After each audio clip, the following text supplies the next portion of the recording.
bi asrarihim wa anwarihim wa ulumihim wa barakatihim fid din wa dunyal akhirah. Al-Fatihah.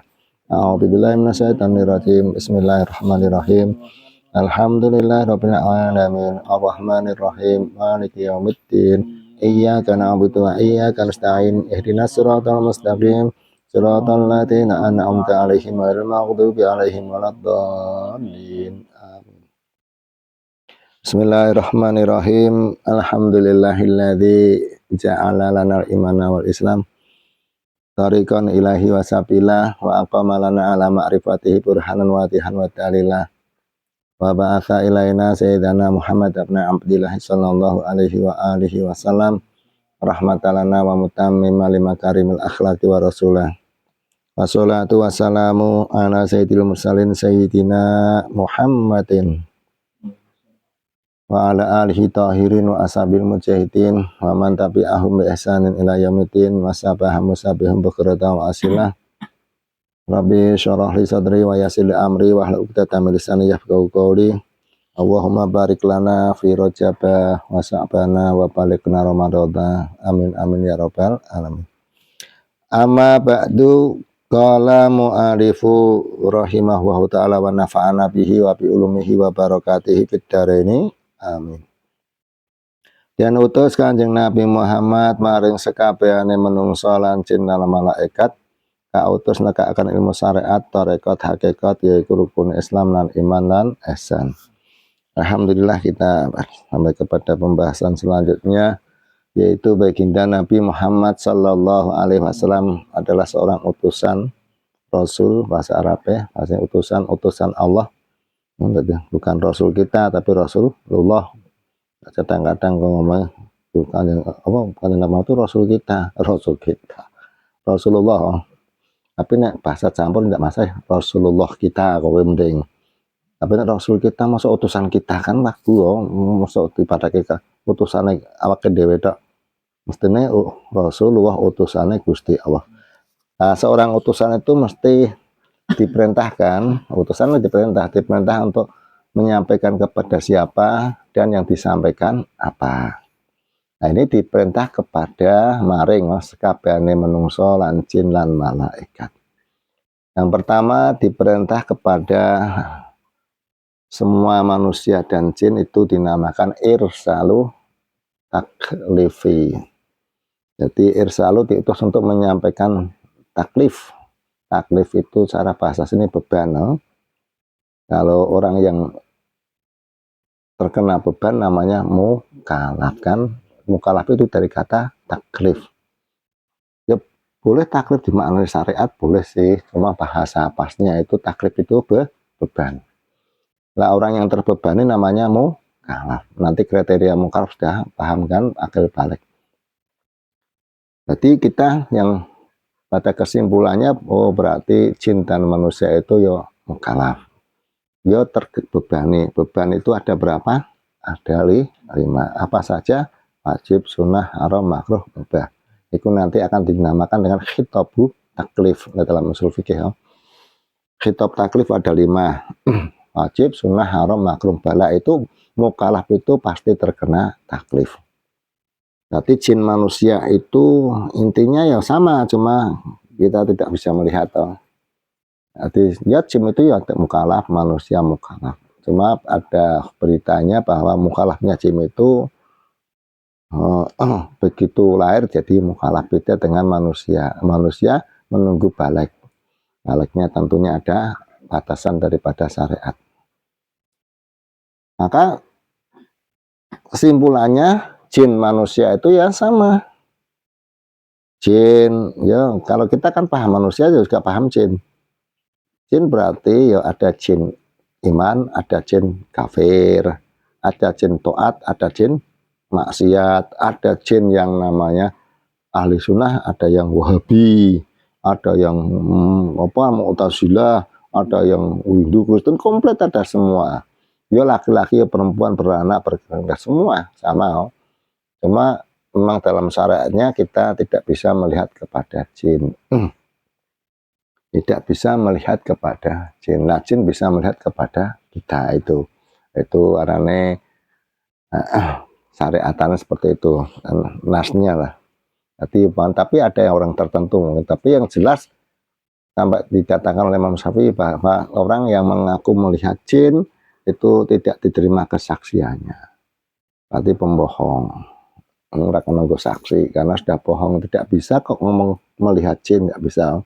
Nah, maka ini ada kerancuan sedikit yang kadang tidak memahami dan tidak diperjelas jadi rancu dan mengatakan sudah benar sebetulnya dalam YouTube kadang kita tidak bisa, itu nasnya memang tidak bisa melihat jin. Nah, kalau orang yang mengaku bisa melihat jin berarti kesaksiannya tidak sah atau tidak diterima. Tapi kadang-kadang kan itu digatuk-gatukkan dengan pembantahan, dibantah bahwa saya itu, atau mungkin itu bantahan hanya digabung-gabungkan saja. Jin itu pengen silaturahmi ke sini, Pak Jin, Raja Jin dari Baghdad atau mana. Nah itu dikiranya membantah yang pertama. Ya katanya bisa melihat jin, kan yang mengatakan tidak mengatakan bisa melihat jin kan tidak mengatakan jin itu silaturahmi. Apa mana adalah kita tidak usah diomongin soparan, kok itu perlu tahu krungu ya ono ya. Kadang-kadang kan langsung pemahaman lah, kita harus luruskan ya. Maksudnya tidak bisa melihat jin itu hakikatnya jin, bentuknya jin aslinya. Makanya jin itu kalau mau memperlihatkan dirinya itu merubah bentuk ya ngono, bukan aslinya. Artinya waras jin memang itu jin tapi bukan aslinya jin lah. Yang dimaksud tidak bisa melihat hakikatnya loh, yang sebenarnya bentuk dari jin. Nah, jin kalau mau melihatkan dirinya menjadi kadang merubah menjadi manusia, hewan, ada ular dan sebagainya.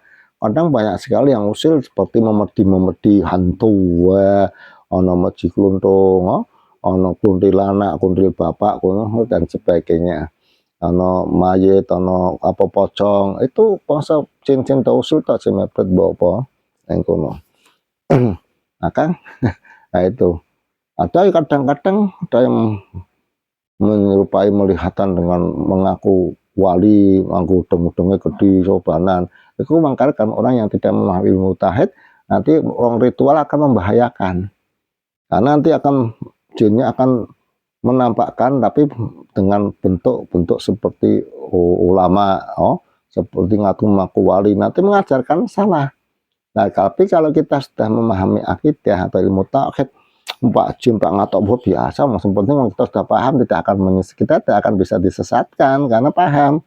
Maksudnya paham disesatkan kan, asal langsung bilang aku wali, anak kuburan apa tuh ngantuk spiritannya kenceng karo ngantuk metu dureng, aku wali, kuwi kan ngandel.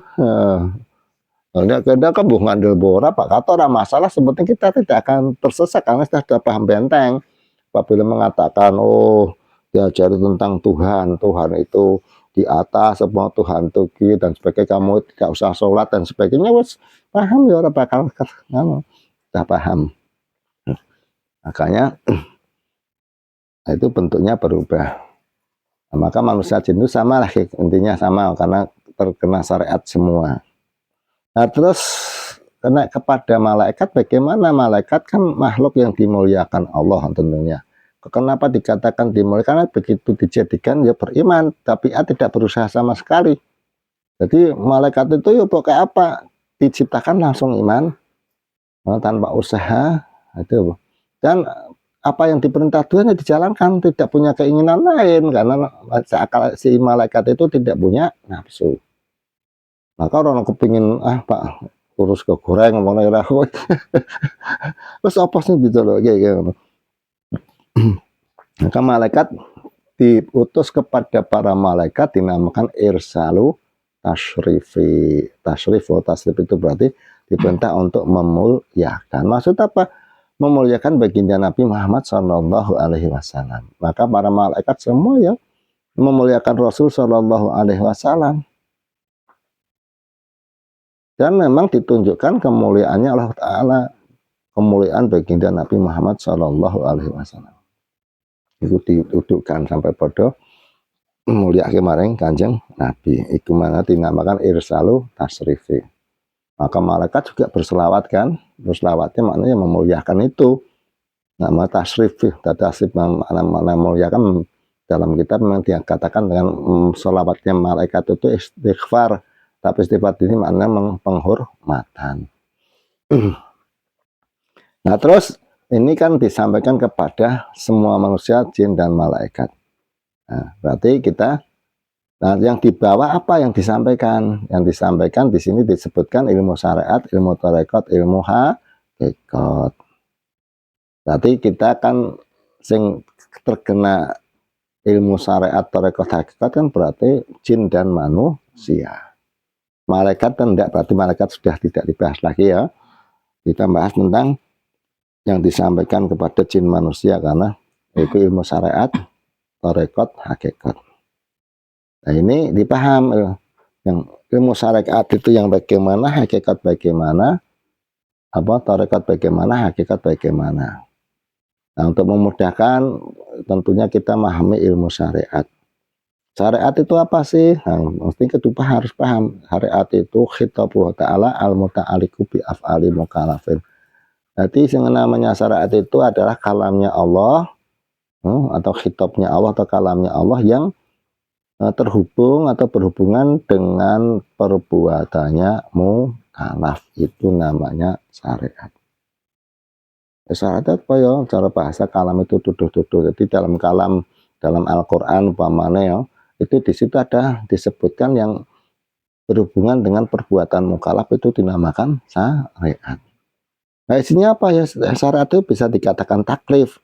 Cuma taklif itu kalau bahasa aslinya beban, tapi boleh dikatakan taklif sama syariat sama. Ya isinya 5 itu. Apa? Wajib, sunnah, haram, makruh, mubah. Oh, paham mau orang tidak paham mau so kudu gede to ibadah terus takok wajib maknane apa ora ngerti. Sunnah apa? Haram apa, makruh apa, mubah apa kan harus tahu kan. Nah, gimana syariat? Maka orang yang mukallaf, tentunya jin manusia kan mukallaf, maka terkena syariat yaitu isinya wajib, sunnah, haram, makruh, mubah. Nah, kita contohkan dalam syariat yang wajib apa? Aqimus sholah atau zakah sholat. Ya. Sholat itu hukum wajib dalam syariat itu, berarti kan syariatnya tahu bahwa sholat itu 5 waktu hukumnya wajib. Nah ilmu tarekat itu jangan sampai kita keliru, karena kadang-kadang ada tarekat yang di mana jatman, seperti tarekat yang dikumpulkan di pansus. Karena no tarekat sing manane itu wiridan aurat tarekat pada pemelaku sih jalan jalannya untuk usul maring Gusti Allah. Nah, tarekat itu hasilnya kan apa? Tarekat itu ya untuk usul maring Gusti Allah makrifat sebetulnya. Tapi tarekat itu pengamalan dari kalimat la ilaha illallah. Nanti yang diakui kan banyak tarekat Sadiliyah, Naqsabandiyah, Qadiriyah dan sebagainya, Tijaniyah, Satoriyah. Setelah itu yang dimaksud di sini bukan syariat tarekat seperti itu. Bukan, maksud tarekat ini, ilmu tarekat di sini adalah ilmu di mana untuk mengetahui atau cara-cara jalannya untuk menjalankan syariat. Umpamanya syariatnya itu wajib sholat. Nah sholat itu kan syariatnya wajib. Nah terus ilmu tarekatnya, nah kita wajibnya kan sudah tahu dalam Al-Quran aqimus sholah. Nah bagaimana kalau kita tidak dicontohkan oleh Rasul, kita kan tidak bisa sholat. Maka Rasul juga membawa ilmu tarekat. Ya terus semuanya, nanti kan kita contohkan satu saja sholat cukup. Seperti ya, yang disabdakan baginda Nabi Muhammad Sallallahu Alaihi Wasallam, Sholu kama ro'aitumuni usolli. Sholatlah engkau sebagaimana aku sholat, sebagaimana engkau melihat aku sholat. Sholu kama ro'aitumuni. Arti sholatlah engkau sebagaimana engkau melihat aku sholat. Nah, makanya ditutur tarekah. Maka tarekah itu berarti menjalankan sholat beserta syarat rukun. Itu namanya tarekah. Sholat dijalankan, terus sholatnya dengan sudah memenuhi syarat rukunnya. Itu namanya ilmu tarekat. Lah ilmu hakikat apa? Ilmu hakikat itu, hakikat dalam bahasa sini itu yang sebenarnya hakikatnya. Maka hakikatnya apa? Kita harus juga tahu ilmu hakikat. Hakikatnya bahwa faktanya, kita sholat itu disolatkan oleh Allah Subhanahu wa Ta'ala. Kita harus berpaham bahwa aku sholat di sholat kaki. Jangan sampai sampai sholat sampai merasa dirinya bisa sholat ora kanggo ngono. Jadi kita harus atau ilmu hakikatnya. Memang hakikatnya kita disolatkan, kita berdiri diberdirikan, duduk didudukkan, sujud disujudkan terus. Maka ilmu hakikatnya bisa dimaknai dengan tujuan ya boleh. Jadi umpama kita sholat, setelah sholat tujuan sholat kita bukan sholatnya, tapi tujuannya Allah Subhanahu wa Ta'ala. Tujuannya ibadah kemarin Gusti Allah.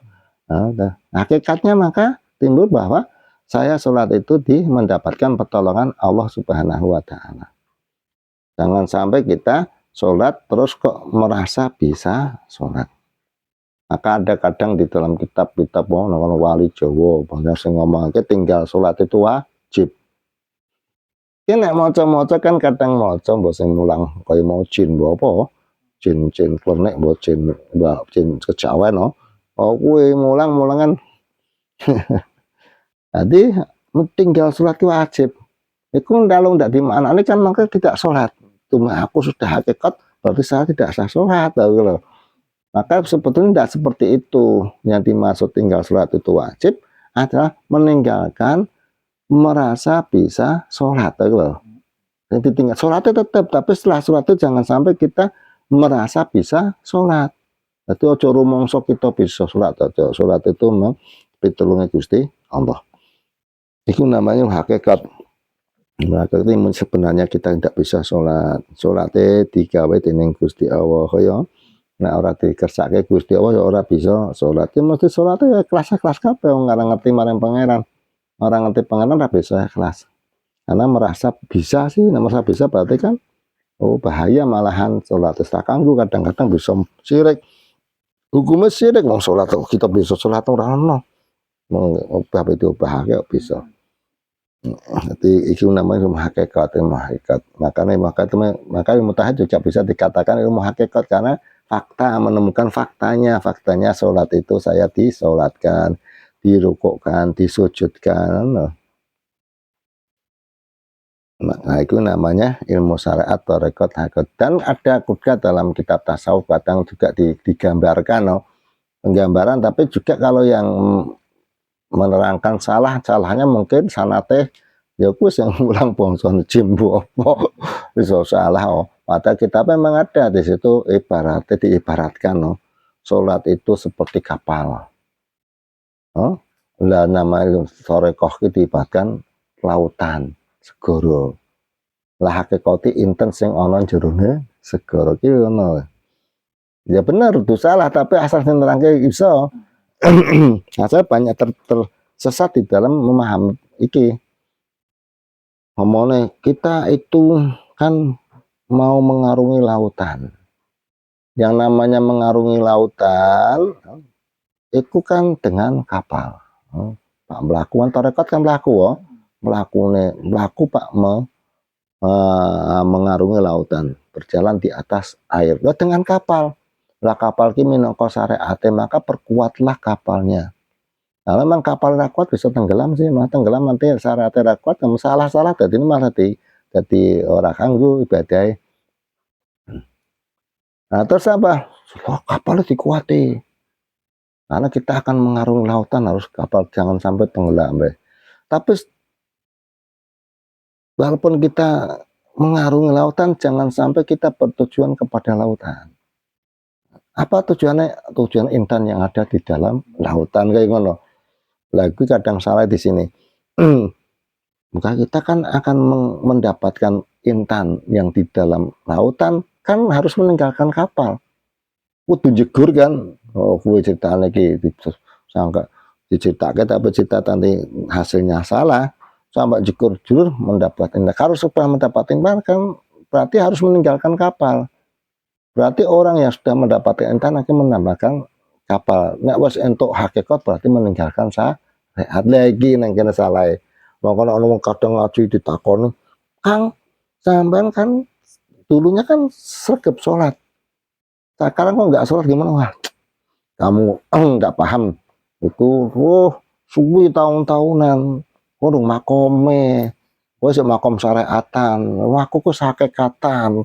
Iki kan kok gue dikandani angel. Ada yang seperti itu. Nah, gue pahami lah. Memang kan digambarkan kapal kesalahan untuk meraih intan, dia kudune meninggal kapal. Nah, makanya menerangkannya salah. Jadi kadang-kadang ada, ya memang kadang ilmu kelentrik itu kadang ada di bawah perasaan halusinasinya.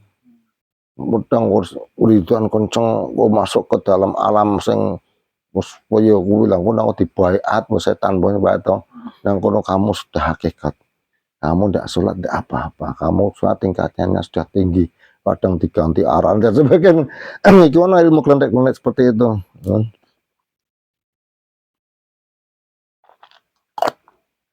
Makanya nah, ngerti kan memang. Nah, sebetulnya meninggalkan meninggalkan kapal tidak meninggalkan seperti sholat tadi, tidak kok meninggalkan syariatnya. Maksud jangan merasa istilah lagi apa menjalankan, jangan sampai kita merasa bisa menjalankan syariat itu loh.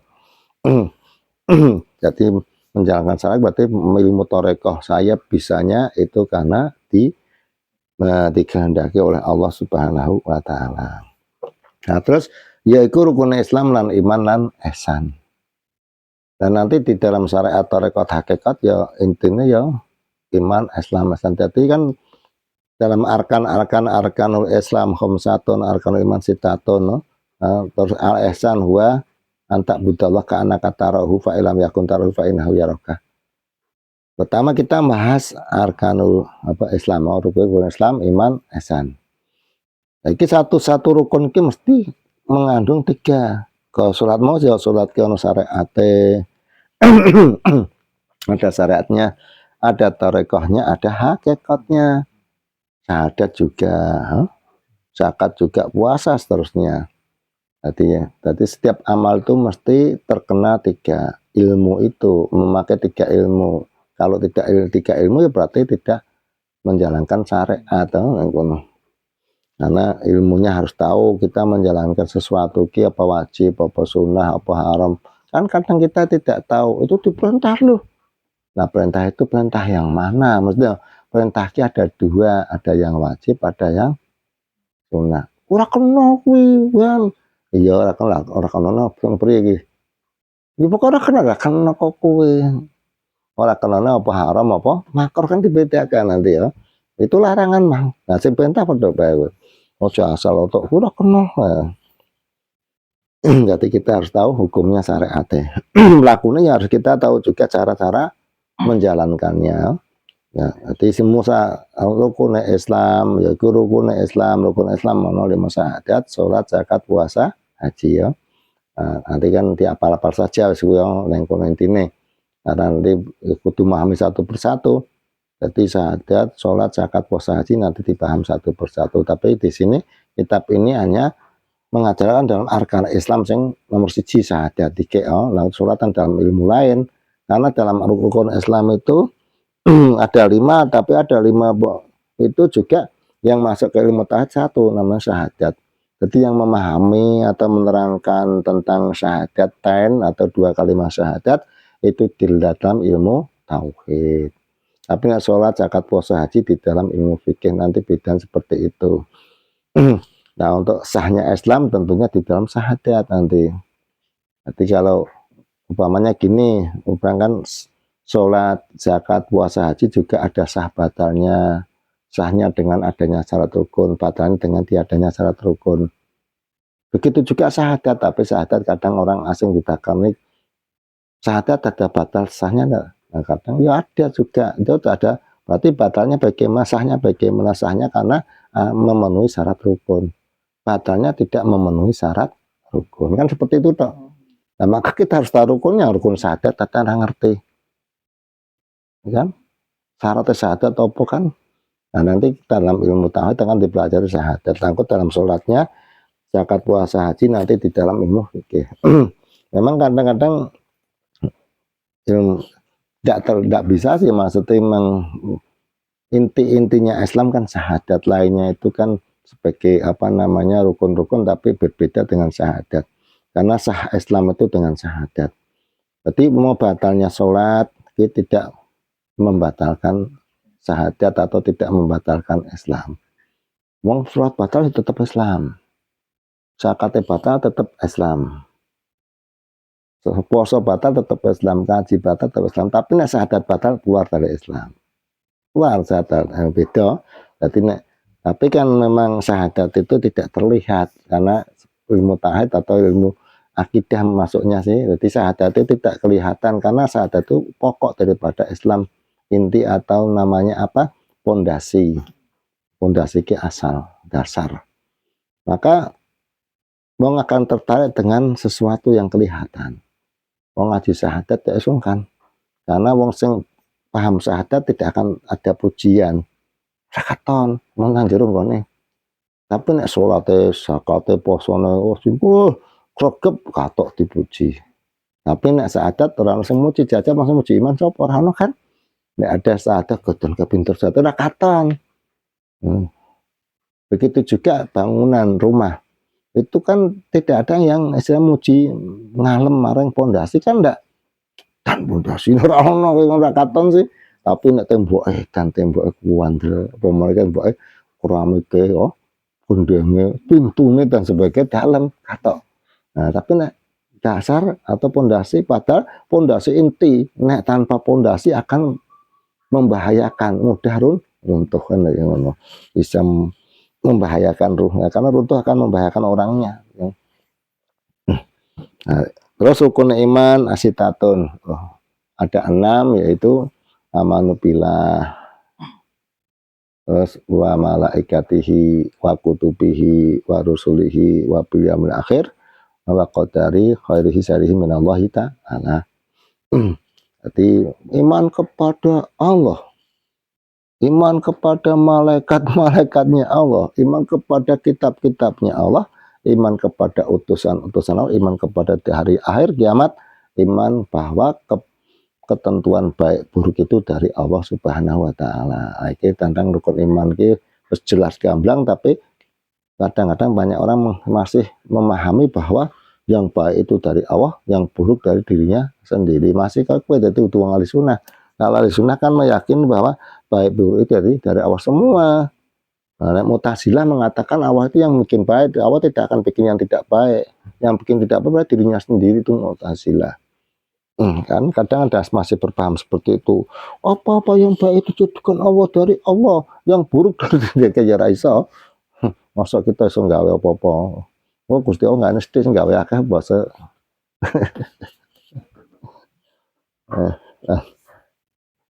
Maka dia pahami akidah penting. Asalnya kita kan kelihatan sepele, maksudnya pada kesalahan dalam akidah bisa keluar dari Islam, bahaya semurtad. Nah, terus ihsan, makanya al ihsan wa anta budawa ka anaka tarahu fa ilam yakun tarahu fa innahu yaraka. Jadi kan ada yang memaknai gini, bahwa kalau engkau itu seandainya apabila engkau ibadah dengan Allah atau menyembah Allah seakan-akan engkau melihat Allah kan. Dan kalau tidak bisa seperti itu, maka ketahuilah bahwa Allah melihat kepadamu, kan yang cara bahasa. Tapi itu kan harus juga dimaknani juga kan, tidak dimaknani sulit. Bahkan kadang-kadang maknanya ibu bahasanya kadang orang tidak perhatian. Pokoknya sholat kamu seakan-akan Tuhan ada di depanmu, lagi brus meneh. Tuhan di depanku kufur hukumnya. Nggak kenal, Tuhan kita tidak terkena arah. Maha suci dari jihad, dari tempat, dari waktu. Tuhan tidak terlewati waktu, tidak terkena arah, tidak terkena tempat. Gimana pemahaman prinsip daripada akidah ahli sunnah wal jamaah. Makanya banyak tersesat, membayang atau kieng-kieng tapi akidah sesat. Maka pemahamannya yang dalam bahasa ini kan antak budawak ka'an kata rohu melihat atau bukan di hadapannya. Kadang-kadang memang kalau pakai adatan atau kebiasaan mesti nek nur ngarep yo kaya-kaya kok kuwi. Lah iki makna salah. Rasa melihat Allah kan, tapi kan kita kenal Allah bahwa kita tidak terkena arah. Mestinya kita melihat saja enggak, ojo di depan-depan enggak boleh. Melihat yang kemana kita tidak tahu kaifiahnya. Pokoknya nanti kalau Allah melihatkan, dia bisa melihat Allah. Tapi nanti tentunya di akhirat bukan di dunia loh. Karena tidak bisa melihat di dunia kecuali baginda Nabi Muhammad Shallallahu Alaihi Wasallam. Lainnya tidak ada, Nabi Musa saja tidak melihat, hanya mendengar kalam Tuhan, kan kayak ngono. Kalam Tuhan itu suara Tuhan tuh. Jangan langsung Nabi Musa mendengar suara Tuhan. Aduh, sebenarnya kalam Tuhan itu bukan suara, bukan huruf. Teleng-eleng, ingat itu. Nah, yang dikhabarkan bahwa yang melihat Allah hanya baginda Nabi Muhammad Shallallahu Alaihi Wasallam. Tapi nanti di akhirat, kita bisa melihat Allah nengkono. Makanya kalau ini juga jadi nas. Kalau semua itu sebetulnya jais-jais saja. Allah mau menjadikan kita melihat, kita di dunia melihat Allah boleh. Tapi ada nas, Allah tidak menghendaki seperti itu kan. Jadi kalau ada orang mengaku bahwa saya melihat Tuhan, itu jangan ngandel, karena nasnya tidak bisa. Kecuali di akhirat nanti di surga, orang beriman akan melihat kepada Allah Subhanahu wa taala. Wujuhu yauma idzin nadhirah ila rabbiha nadhirah. Itu wajah-wajah berseri-seri dengan apa? Melihat kepada Robnya. Terus amat ya. Ada apa? Suratnya Astagfirullah. Wujuhu yauma idzin nadhirah. Pakai dewe so di Quran. Nah, ayat. Nah, tapi mana sing esan sing lebih muktamad, bukan seperti itu. Ehsan ki ya antak budawa ka anak taroh dan wa yastahdiru fa inahu yarauka. Jadi al ehsan itu bahwa kamu ibadah dengan Allah atau menyembah Allah, menyembah ibadah sama Allah, maksudnya menyembah ibadah dengan Allah itu ka anak taroh ki berarti seakan-akan melihat kepada Allah. Apa? Karena kita melihatnya berarti makrifat. Seakan-akan itu berarti kita melihat dengan ilmu, melihat sifat-sifat Allah, yang wajib, yang mustahil, yang jaiz, bukan hakikatnya Allah, tapi dengan melihat bi ilmi, ora bil ain ro'ah ora, tapi bi ilmi. Itu keanakan itu setelah salat itu makrifat. Berarti ini ibadah kudune makrifat. Karena apa? Kalau tidak makrifat kepada Allah tidak sah ibadahnya.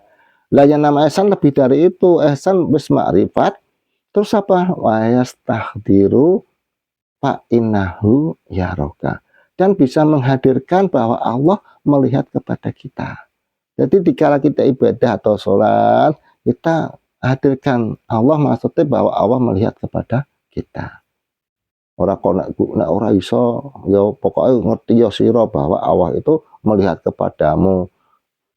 Itu kaya ngono. Dadi maksudnya maknane kita nek ibadah ya kudu makrifat karo Gusti Allah, terus bisa menghadirkan kemakrifatannya.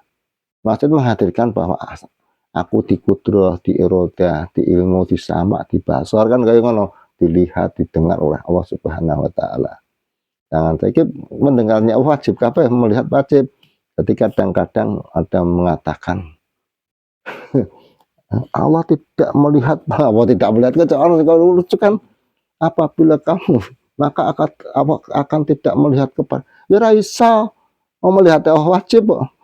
Mungkin orang ngaji tauhid kan bahasa umbrus, jadi nanti dramatis, tapi salah kabeh disangkanya Allah itu sama dengan makhluk, dirayu kadang-kadang ya Allah ya Tuhan, kamu apa to kira rayu Tuhan tidak terpengaruh dengan rayu ora bisa tidak sama sekali ya. Tuhan ini bukan makhluk. Makanya yang namanya ihsan itu berarti kalau ibadah ya kita makrifat, atau ka'ana kata roh itu berarti makrifat secara syariat, berarti kita mengetahui wajibnya Allah, mustahil Allah, seperti yang akan nanti kita akan pelajari, yang diwajibkan awal wajibin alal insani ma'rifatul ilahi bistikoni, yaitu dimaksudnya ka'ana kata roh itu seperti itu, berarti makrifat seperti yang diperintah oleh syariat. Syariatnya kan memerintahkan wa yajibu ala kulli mukallafin syar'an an ya'rifa ma yajibu wa ma yastahilu wa ma yajuzu fi haqqi maulana jalla wa azza.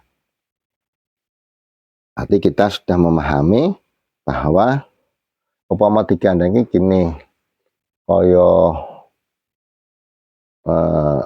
istilahnya nek ilmu tauhid engko masuk ke dalam iman, ilmu fikih masuk ke dalam Islam, terus ilmu tasawuf masuk ke dalam ihsan. Bisa seperti itu, ada yang menggabungkan seperti itu. Yang penting kita memahami lah. Tapi kalau kita belajar ilmu berarti memahami iman gitu berarti ilmu tauhid. Nah, ya. Aku memahami Islam kan memang didominasi dengan amal dohir kan, amaliyah, maka itu fikih. Berarti nah Islam mungkin masuk ke dalam fikih amal dohir. Lah kalau ihsan tuh betul-betul tasawuf, ilmu tasawuf. Itu namanya ihsan. No? Jadi kita harus memahami perkara-perkara apa yang disampaikan Rasul, disampaikan kepada jin dan manusia, yang disampaikan yaitu ilmu syariat hakikat yang di situ isinya ilmu apa rukunnya Islam dan iman dan ihsan. Wallahu a'lam bishawab. Ya Rabbana tarafna bi anana qtarafna wa annana asrafna ala ladha asrafna fatub alaina taubah taghsili kulli haubah wastul lanal aurati wa amini raati waghfir li walidina rabbi wa mauludina wal ahli wal ihwani wasairil khilani wa kulli dhi mahabbah au jiratina sahbah wal muslimina ajma amina rabbi asma fadlan wajudan mana la biktisabi minna bil mustafa rasuli nahda bi kulli suli salawat salam rabbi alaihi adal habi wa alihi wa sahbi adadadah si suhbi walhamdulil ilahi fil bati wa tanahi subhana rabbika rabbil izzati amma yasifun.